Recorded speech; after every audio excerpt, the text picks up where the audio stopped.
गोटे खुशीर खबर दीर्घ 12 वर्षर दाबी आमर थिला हरिहरपुर ग्राम पंचायत एवं शरणकूल ग्राम पंचायत को मिसई एनएसी मान्यता आमर नागरिक मंच दाबी करुला। आज पर्यंत तार दाबी चली मझे माननीय मुख्यमंत्री 34टी एवं पर गोटे 35टी एनएसी घोषणा कले जहाँ शरणकूल ना नाला तेणु शरणकूल समस्त वर्गर लोक दुख प्रकाश करते आंदोलनात्मक पन्था ग्रहण करें। शरणकूल अंचल आमर सरपंच एवं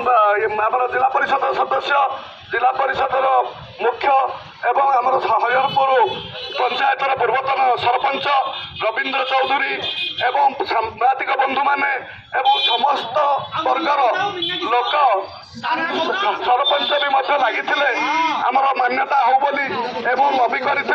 मदन भाई नेतृत्व में समस्ते जाइए एवं समस्ते लगी आमर सहयोग करते आमर विधायक सत्यनारायण प्रधान नयगढ़ विधायक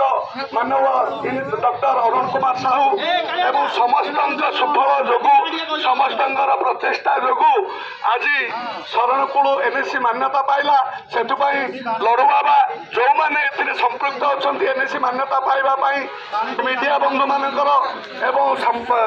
प्रिंट मीडिया बंधु मानकर भी बहुत चेष्टा से मीडिया रे प्रकाश करते शरणकूल एनएसी मान्यता पाऊ बोली। तेणु समस्त को आम धन्यवाद जनाऊँ राज्य प्रशासन राज्य मुख्यमंत्री महोदय विधायक बादल बाबू एवं समस्त को आम साधुवाद जनाऊँ लड़ू बाबा केमी से मंगल करूँ आनंद कुमार हरि।